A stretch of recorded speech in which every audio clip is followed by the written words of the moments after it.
प्यारे दोस्तों, हमारे चैनल पर आपका स्वागत है। आज की कहानी शुरू करते हैं। हमारी पूरी वीडियो देखने के लिए आपका शुक्रिया।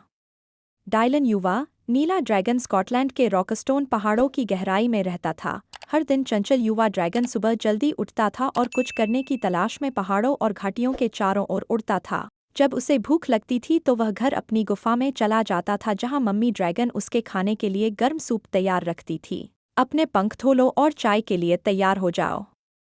मैंने आज आपका पसंदीदा बनाया है, प्रिय मटर और टॉड सूप, मम्मी ड्रैगन ने कहा। डायलन ने आह भरी, ए धन्यवाद माँ। उसने उदास होकर कहा, जो भी बात है बेटा, हर दिन आप चाय के लिए खुशी खुशी घर लौटते हैं, लेकिन आज आप बहुत उदास लग रहे हैं। मम्मी ड्रैगन से पूछताछ की। मैं अकेला हूँ माँ। मुझे नहीं मिला किसी के साथ खेलने के लिए।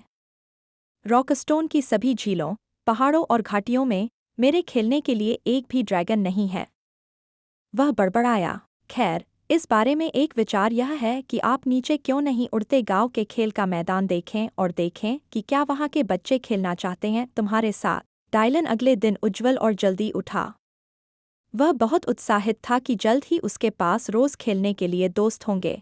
उसने अपनी बेसबॉल टोपी और स्कूल टाई पहनी और घाटियों और पहाड़ों के बीच से उड़ता रहा जब तक कि वह फाल्क्रिक के छोटे से गांव तक नहीं पहुंच गया। वह सरकते हुए एक राहगीर के पास गया, दिशानिर्देश मांगने के लिए। बच्चों का खेल का मैदान। कांपते हुए आदमी को इशारा किया।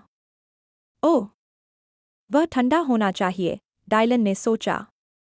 आखिरकार मनुष्य ड्रैगन की तरह आग में सांस नहीं लेते, इसलिए उन्हें गर्म रहना बहुत मुश्किल लगता होगा। डायलन के कुछ ही समय बाद ड्रैगन खेल के मैदान के केंद्र में तेजी से उतरने के लिए आया। खेल का मैदान स्कूल टाई के साथ चमकदार लाल और भूरे रंग की वर्दी पहने स्मार्ट युवा बच्चों से भरा हुआ था।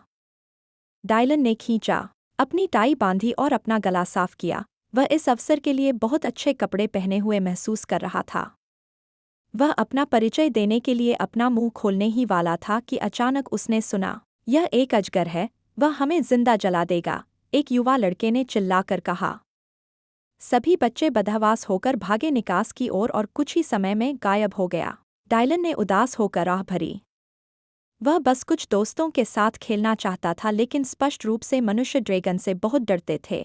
वह यह देखने के लिए सिर झुकाकर घर चला गया कि मम्मी ड्रैगन ने चाय के लिए क्या बनाया है। अगले दिन डायलन ने खेल के मैदान में फिर से बच्चों से दोस्ती करने की कोशिश करने का फैसला किया। उसने अपना सफ़ेद रूमाल अपने बाएं गिल में छिपाया और फर्श पर पड़ी एक बड़ी शाखा उठाई।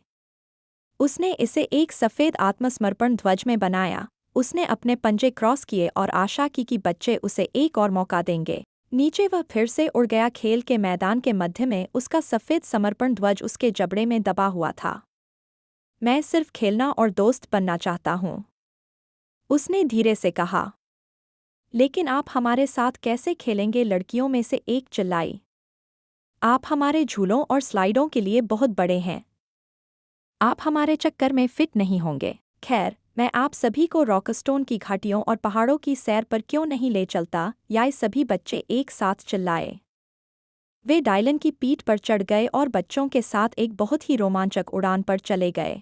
उस दिन से डायलन और खेल का मैदान बच्चे दोस्त थे और हर दिन डायलन ड्रैगन बच्चों को सबसे अच्छे तरीके से ले जाता था। कभी खेल के मैदान की सवारी। तो यह थी आज की हमारी कहानी। मिलते हैं अगली किसी और कहानी के साथ। हमारे चैनल को सब्सक्राइब करें, लाइक करें और शेयर करें।